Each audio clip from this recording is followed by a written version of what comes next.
Voilà, bien, je vais tout simplement vous saluer au nom du Seigneur et vous dire que j'étais heureux de préparer non seulement cette semaine, comme disait Kevin, mais un petit peu plus, puisque j'avais du temps, un peu plus que sur la semaine. Donc je vais partager quelques pensées, j'espère que ça pourra vous aider sur Ézéchiel 5, puisqu'on est dans ce parcours du livre d'Ézéchiel, les premiers chapitres. Donc ce matin, c'est la lecture d'Ézéchiel 5 que nous allons lire. Mais avant de lire ce chapitre, j'aimerais faire 3 préambules. D'abord, ce chapitre 5 s'inscrit dans cette section des chapitres 4 jusqu'au chapitre 24, qui sont essentiellement pour une parole de Dieu, pour un peuple rebelle, qui annonce le jugement d'Israël et de la ville. C'est essentiellement le thème de tous ces chapitres. Et nous allons voir qu'au travers des 17 versets du chapitre 5, il est question de la ville de Jérusalem essentiellement. Donc quand vous lisez le mot ville, pensez à la ville de Jérusalem. Nous sommes à peu près dans les années 593 avant Jésus, donc ça fait déjà pas mal d'années que c'est écrit. Ézéchiel, c'est ce qu'on appelle, est un prophète de l'exil.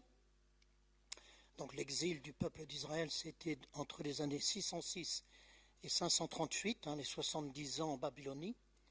Et Ézéchiel est donc aussi déporté avec le peuple. Il est en Babylonie quand il écrit son livre. Et juste pour résumer, il y a 3 grands prophètes, si vous voulez, 3 grandes catégories, on va dire comme ça, de prophètes. Vous avez les prophètes pré-exiliques, comme Néhémie, Nahum, donc qui vont annoncer essentiellement la déportation, la sanction, on pourrait dire un peu de Dieu pour Israël qui est infidèle, à cause donc de leur mauvaise conduite.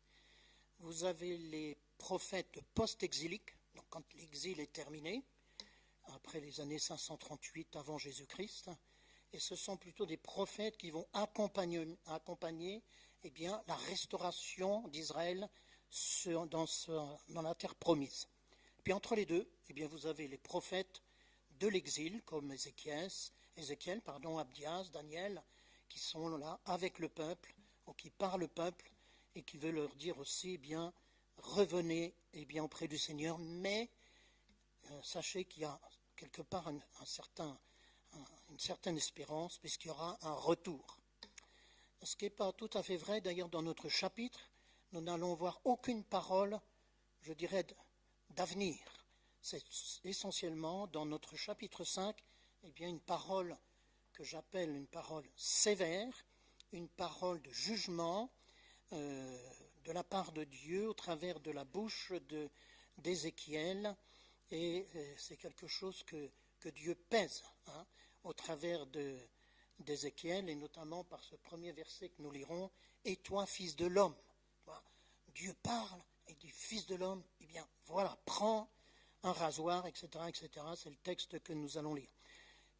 Je pense qu'il faut voir aussi derrière ce texte, derrière une simple lecture peut-être, le ton en colère de Dieu. Dieu est en colère. On verra pourquoi, mais il faut que ça résonne un peu dans notre lecture. Ce n'est pas une lecture comme ça, ça se passe et puis on verra, mais il y a vraiment un ton sévère et bien de la part de Dieu. Ce que j'aimerais aussi, c'est le 3e préambule que vous fassiez, c'est pendant la lecture, je ne pense pas que ça puisse vous distraire, mais que vous puissiez relever le nombre de fois où il est écrit « Dieu parle » ou « ainsi parle l'Éternel ». Il y a différentes expressions. Mais chaque fois que l'on nous dit « Dieu parle », ok ? On va essayer de retenir et de relever toutes ces mentions de ces expressions. Voilà, alors nous allons lire Ézéchiel 5, les 17 versets, puisqu'on fait une lecture suivie du livre d'Ézéchiel actuellement dans l'Église. Chapitre 5 d'ailleurs qui est un peu la suite du chapitre 4, qui a été étudié et médité la semaine dernière, de ces signes et de ces symboles prophétiques. Ce matin, nous allons lire par rapport au rasoir. Donc, verset 1er du chapitre 5 d'Ézéchiel. « Et toi, fils de l'homme, prends un instrument tranchant, un rasoir de barbier, prends-le, et passe-le sur ta tête et sur ta barbe. Prends ensuite une balance à peser, partage les cheveux, brûle-en un tiers dans le feu au milieu de la ville, lorsque les jours du siège seront accomplis. Prends-en un tiers et frappe-le avec le rasoir tout autour de la ville, donc de Jérusalem, disperse-en un tiers au vent, et je tirerai l'épée derrière eux. Tu en prendras une petite quantité que tu serras dans les bords de ton vêtement. Et ceux-là, tu en prendras encore quelques-uns et tu jetteras au feu et que tu brûleras dans le feu. De là sortira un feu contre toute la maison d'Israël. Ainsi parle le Seigneur l'Éternel. C'est là cette Jérusalem que j'ai placée au milieu des nations et des pays d'alentour. Elle a violé mes lois, mes ordonnances, et s'est rendue plus coupable que les nations et les pays d'alentour, car elle a méprisé mes lois, elle n'a pas suivi mes ordonnances. C'est pourquoi ainsi parle le Seigneur, l'Éternel. Parce que vous avez été plus rebelles que les nations qui vous ont entourés, parce que vous n'avez pas suivi mes ordonnances et pratiqué mes lois, et que vous n'avez pas agi selon les lois des nations qui vous entourent. À cause de cela, ainsi parle le Seigneur l'Éternel, voici j'en veux à toi, et j'exécuterai au milieu de toi mes jugements sous les yeux des nations. À cause de toutes tes abominations, je te ferai ce que je n'ai point encore fait, et ce que je ne ferai jamais. Il y a peut-être une allusion aux années 70 après Jésus-Christ, de l'invasion du temple. Voilà, c'est peut-être le sens de ce verset 9. C'est pourquoi des pères mangeront les enfants au milieu de toi, des enfants mangeront leurs pères. J'exercerai mes jugements contre toi, je disperserai à tout vent tout ce qui restera de toi. C'est pourquoi je suis vivant, dit le Seigneur l'Éternel, parce que tu as souillé mon sanctuaire par toutes tes idoles et toutes tes abominations. Moi aussi, je retirerai mon œil, et mon œil sera sans pitié. Moi aussi, je n'aurai point de miséricorde. Un tiers de tes habitants mourra de la peste et sera consumé par la famine au milieu de toi. Un tiers tombera par l'épée autour de toi, et j'en disperserai un tiers à tous les vents, et je tirerai l'épée derrière eux. J'assouvirai aussi ma colère, je ferai reposer ma fureur sur eux, je me donnerai satisfaction, et ils sauront que moi, l'Éternel, j'ai parlé dans ma colère, en répandant sur eux ma fureur. Je ferai de toi un désert, un sujet d'opprobre parmi les nations qui t'entourent, aux yeux de tous les passants. Tu seras un sujet d'opprobre et de honte, un exemple et un objet d'effroi pour les nations qui t'entourent quand j'exécuterai contre toi mes jugements avec colère, avec fureur et par des châtiments rigoureux. C'est moi, l'Éternel, qui parle. Et quand je lancerai sur eux les flèches pernicieuses de la famine, qui donnent la mort, et que j'enverrai pour vous détruire, car j'ajouterai la famine à vos maux, je briserai pour vous le bâton du pain, j'enverrai contre vous la famine et les bêtes féroces qui te priveront d'enfants, la peste et le sang passeront au milieu de toi, je ferai venir l'épée sur toi, c'est moi, l'Éternel, qui te parle. Bon, c'est un texte quand même qui réveille, c'est quand même pas simple. Alors de ce texte, j'aimerais retenir 3 pensées. La première, c'est la centralité de Jérusalem. La seconde, Dieu parle à un peuple rebelle. Et la dernière pensée que j'aimerais partager avec vous ce matin, c'est la colère de Dieu, expression de sa grâce.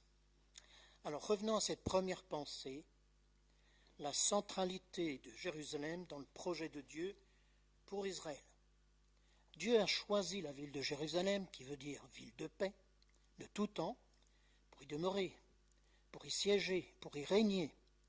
La Bible parle de la cité de Dieu. La ville de Jérusalem, c'est la prunelle des yeux de Dieu. La ville de Jérusalem avec son temple sont dans le cœur de Dieu. Toute la vie d'Israël ou du peuple d'Israël tourne autour de Jérusalem. Jérusalem, c'est visage de Dieu parmi les nations. et les peuples. Jérusalem est aussi appelé à être une lumière parmi les nations. On peut relire le verset 5. Dans le verset 5, nous trouvons notamment cette pensée où Jérusalem est comme une lumière parmi les nations. Mais je pense que la plupart d'entre vous, vous connaissez l'histoire biblique d'Israël et de Jérusalem. Autant comme il est vrai que Jérusalem a vécu des temps glorieux, de fidélité, comme au temps de la construction du temple avec Salomon, la reconstruction du temple au temps d'Esdras, avec Néhémie, mais aussi il y a tant de périodes d'infidélité, de rébellion, avec toutes sortes d'idolâtries, de négligence, comme les livres de Juges, d'Agé ou de Malachie nous le rappellent. Nous pouvons même aller jusqu'à prendre quelques textes où on nous rappelle que Jésus a dû se mettre en colère en renversant les tables dans le temple. Je pense que vous avez en mémoire ce texte. Et il demande au peuple d'Israël que Jérusalem retrouve sa vocation, être une maison de prière et non pas une maison de négociation. Donc le texte que nous venons de lire, Ézéchiel 5, nous ramène aux périodes les plus sombres de Jérusalem. On peut relire les versets 5 et 6. Ainsi parle le Seigneur l'Éternel, c'est là, cette Jérusalem, que j'avais placée au milieu des nations et des pays d'alentour. Elle a violé mes lois, mes ordonnances, et s'est rendue plus coupable que les nations et les pays d'alentour, car elle a méprisé mes lois et n'a pas suivi les ordonnances. Vous voyez que ce n'était pas une période très glorieuse.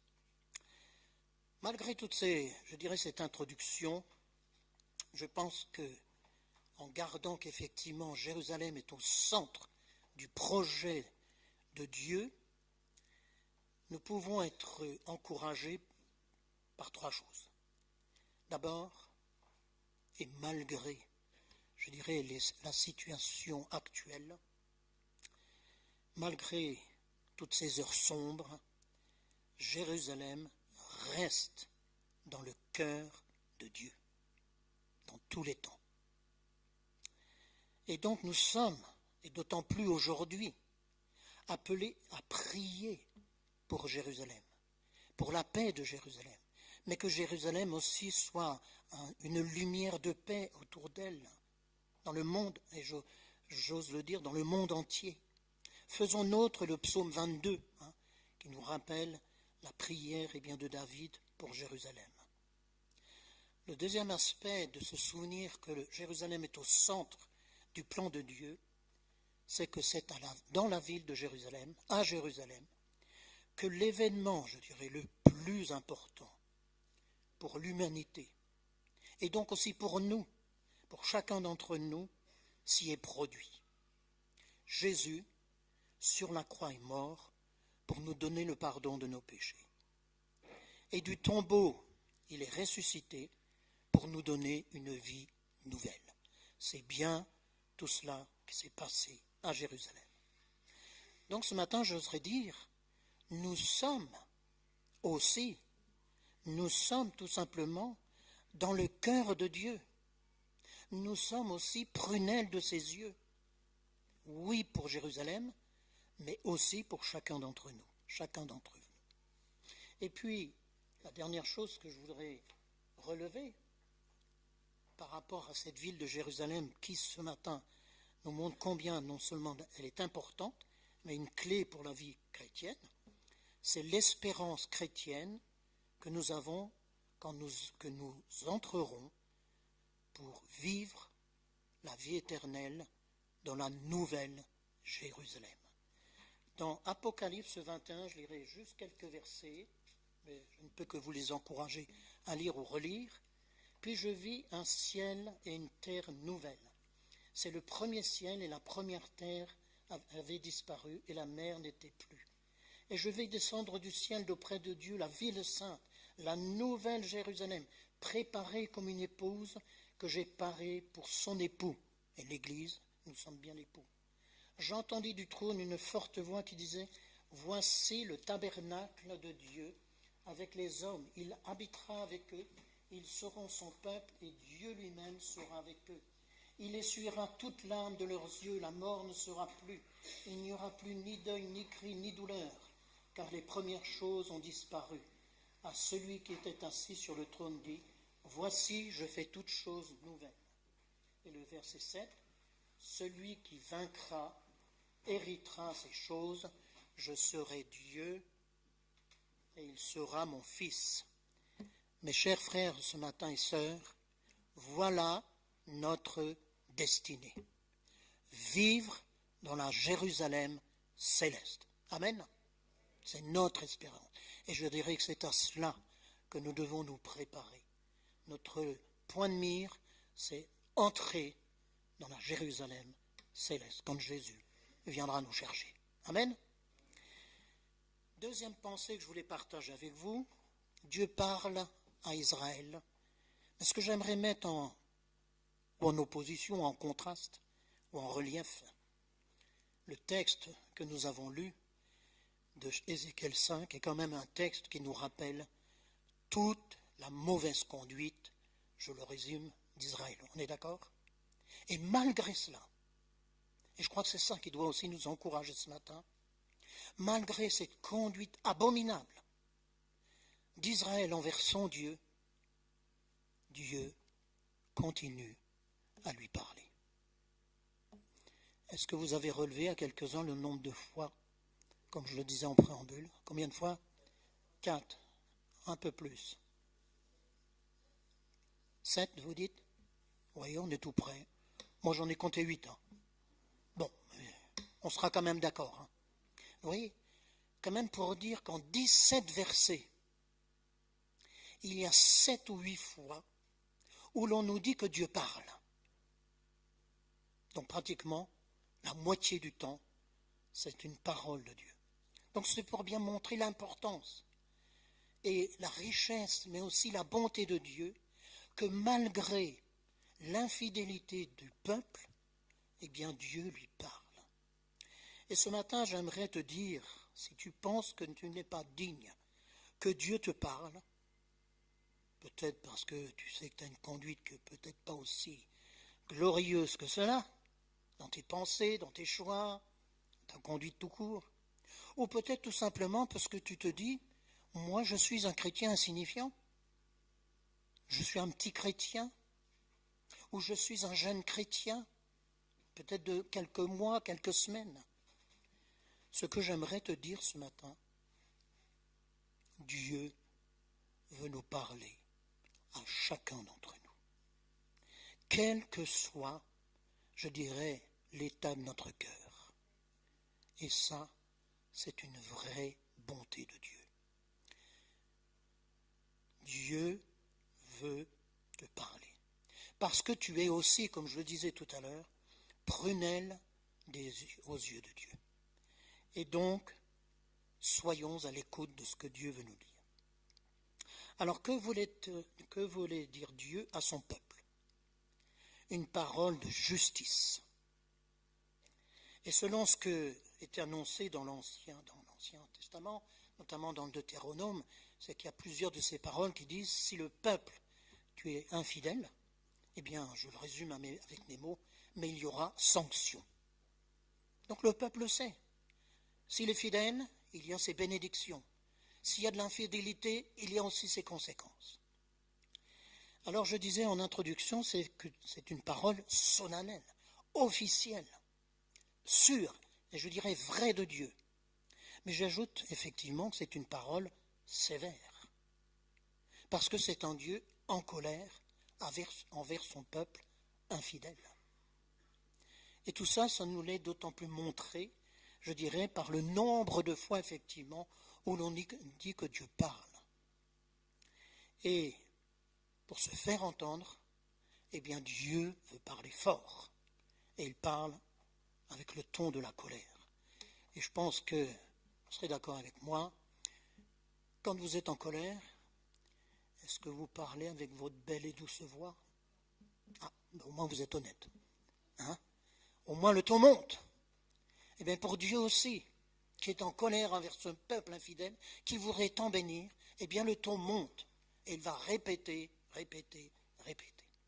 Alors, je vais juste faire un petit résumé, une petite parenthèse sur les différentes façons dont Dieu parle. Parce que je pense que nous devons être à la fois réjouis, convaincus que nous avons un Dieu qui nous parle. Nous n'avons pas un Dieu muet. Nous n'avons pas un Dieu silencieux. Et d'abord, il nous parle par la Bible. Je pense que vous l'aviez trouvé. Il me semble que l'on peut dire que 80% des paroles que nous avons besoin sont dans notre Bible. Donc c'est important de la connaître, lire, méditer, étudier, tout cela pour entendre la voix de Dieu.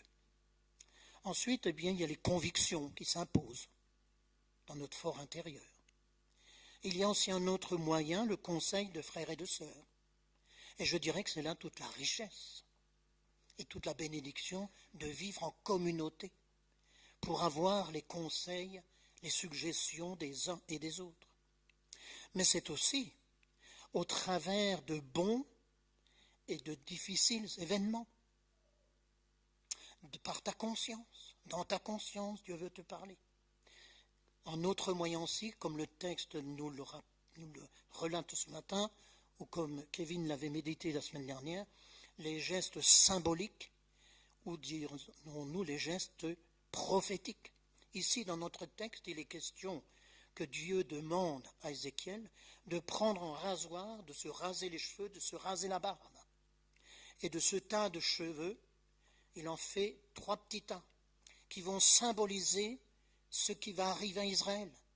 Pour certains, la famine, pour d'autres, ça sera la mort, pour les troisièmes, ça sera la déportation. Mais je dirais que ça sera fait avec justice, parce que Dieu demande à Ézéchiel de prendre une balance, et la balance est bien le symbole de la justice, ça sera juste.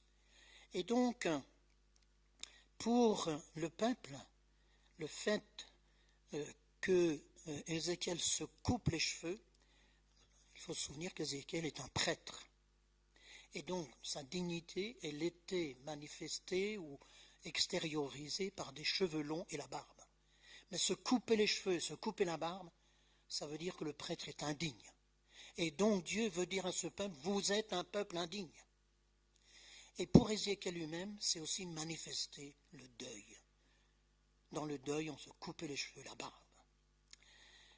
Donc, Dieu parle par des gestes, par des paroles prophétiques, mais aussi par un autre encore moyen, vous voyez qu'il y a bien des manières, par une parole prophétique, ou parole de sagesse du Nouveau Testament, ou parole de connaissance, lors de rassemblements, que ce soit le culte, temps de prière ou autre occasion. Dieu aime parler par la bouche, autrefois des prophètes, mais aujourd'hui, par l'un d'entre nous, par un de ses fils, par l'une de ses filles. J'aimerais préciser quand même qu'au niveau de la parole prophétique, elle doit être transmise, il me semble, dans le cadre d'un, je souligne, de rassemblement. Je ne crois pas aux paroles prophétiques chez soi, tout seul. Pourquoi ? Parce qu'une parole a besoin d'être examinée à la lumière de la Bible. Et je me permets d'ajouter qu'elle soit soumise, contrôlée, peut-être les termes peuvent vous surprendre, au discernement de personnes matures et aptes au discernement. Et là aussi, l'apôtre Paul nous aide. Dans 1 Corinthiens 14, nous avons 4 critères. L'apôtre écrit que la prophétie doit résonner dans le cœur. Elle doit édifier, elle doit exhorter, elle doit consoler. Mais quand on vous raconte une condamnation ou d'autres choses comme ça, moi, je serais plutôt prudent. Et Paul ajoute que la prophétie non seulement édifie les personnes, mais il ajoute qu'elle édifie l'Église. Il y a des paroles pour la personne individuellement, mais il y a des paroles pour l'Église de Lyon, pour l'Église de France, pour l'Église de notre monde. Voyez, Dieu parle. Et enfin, un dernier moyen par lequel Dieu peut vous parler, peut nous parler. C'est ce qu'écrit l'auteur aux Hébreux. Dieu a parlé. Il l'a fait à bien des reprises. tout au long de l'histoire, et de différentes manières.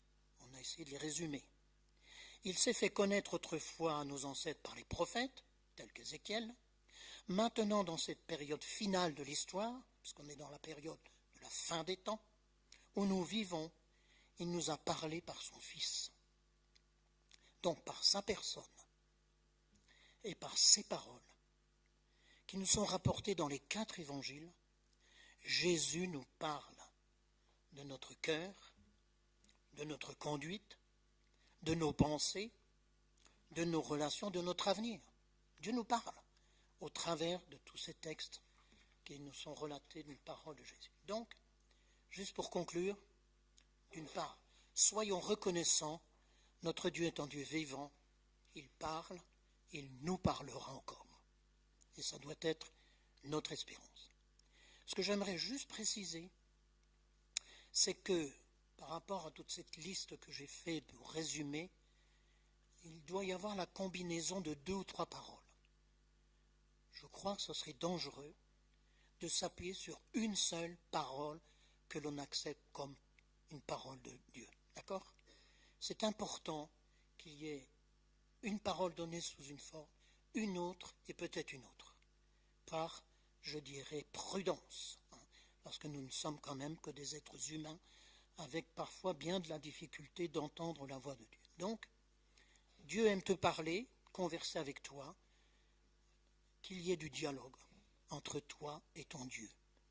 Écoute sa voix, qui remplira ton cœur, je dirais tes pensées, ton intelligence, d'amour, de paix, de consolation, et je peux vous dire que je l'ai vécu dans les dernières années, mais aussi d'espérance. Tout cela au travers de ce dialogue entre vous et votre Dieu. Dernière pensée, 3e pensée, la colère, expression de la grâce de Dieu. Dieu est en colère, et je le disais, et vous pourrez relire les versets 13 à 15. Mais que dit-il à son peuple ? Verset 15, il dit, vous serez un exemple, non de fidélité spirituelle, ni de droiture morale, puisque le peuple était en pleine crise, mais de la justice divine. Les nations verront et devraient comprendre que Dieu ne laisse pas impuni le péché. Les nations découvriront que Dieu est un Dieu juste qui fait justice. La conduite négative du peuple d'Israël devrait provoquer un retour positif des nations vers leur Dieu. Résumé en une phrase, tous témoins du péché de Jérusalem, tous seront témoins du jugement de Jérusalem. Et les versets 16 et 17 de ce texte nous disent, c'est Dieu qui va intervenir lui-même en provoquant famine, peste, épée. Tellement Dieu est en colère que Dieu veut intervenir lui-même. Alors, je ne vais pas prendre le temps de rappeler combien de textes, que ce soit surtout dans l'Ancien Testament, mais aussi dans le Nouveau, que Dieu se met en colère. Les termes qui transcrivent, je dirais, cette colère, c'est s'irrite, fureur, s'enflamme, courroux, déchaîne, traduisent la colère de Dieu. Mais je posais la question, la colère de Dieu, grâce de Dieu ou pas ? Il nous est habituel de parler de l'omniscient, omniprésent et tous ces attributs de Dieu. Mais nous ne pensons pas souvent que la colère est aussi un attribut de Dieu. Peut-être nous préférons garder les passages qui soulignent que Dieu est lent à la colère, ou que sa colère dure un instant et sa faveur à jamais. Donc ça, je dirais, peut-être fait une ombre sur cette qualité de Dieu, que Dieu n'est pas un Dieu du part colérique, mais est un Dieu qui sait se mettre en colère. Et tout à l'heure, Kevin vous a lu le texte de Romains 18, et j'avais aussi voulu garder ce texte qui est un peu pivot par rapport à la colère de Dieu, qui nous résume les causes, mais aussi les conséquences. Rapidement, les causes, c'est simple, c'est le péché, l'impiété, l'injustice. Mais ce que ce texte souligne et qui est là, je dirais, la pointe de la richesse de ce verset, c'est qu'elle cache, le texte nous dit, elle cache la vérité aux hommes et aux femmes. Que ce soit le peuple d'Israël, ou que ce soit chacun d'entre nous, lorsque nous sommes infidèles, finalement nous empêchons, nous faisons de l'ombre, nous ne permettons pas que les hommes et les femmes de ce monde puissent découvrir Dieu, sa parole, sa pensée, son plan. Voyez, combien de fois, peut-être vous avez entendu, ce chrétien, c'est quand même pas un bon témoignage. Ah oui, lorsque je ne suis pas fidèle, eh bien, le texte de Romains là nous dit que nous cachons la vérité. Quelque part, nous cachons Dieu, et c'est ça qui est grave. Pourquoi est-ce que le péché est grave, l'injustice, l'impiété? Mais parce que nous faisons écran. Notre péché fait écran entre Dieu et les hommes. Et c'est ça qui est grave. Parce que nous sommes là pour être des témoins. Alors comment apaiser la colère de Dieu? Dans l'Ancienne Alliance, eh bien la colère était apaisée par les sacrifices sur l'autel des holocaustes. Aujourd'hui, c'est par le sacrifice de Jésus sur la croix. Notre péché est pardonné, expié, parce que le sang de Jésus à la croix a coulé. La colère de Dieu est apaisée quand nous confessons notre péché et nous recevons le pardon par la foi du sacrifice de Jésus à la croix. Kevin vous l'a rappelé, la scène est là pour nous le rappeler. Donc c'est pour ça qu'en espèce de conclusion, je dis que la colère de Dieu est une grâce.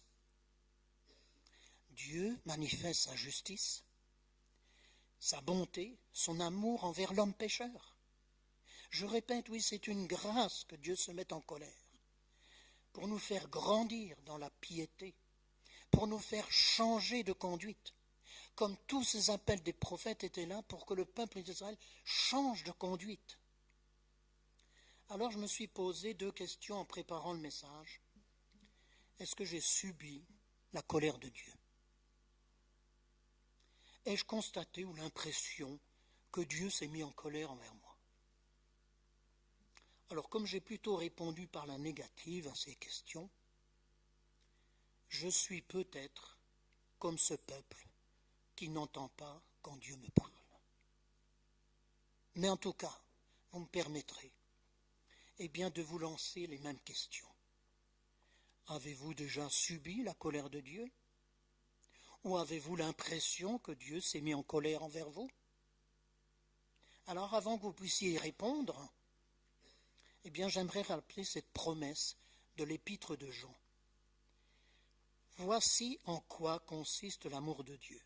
Ce n'est pas nous qui avons aimé Dieu, mais c'est lui qui nous a aimés. Alléluia.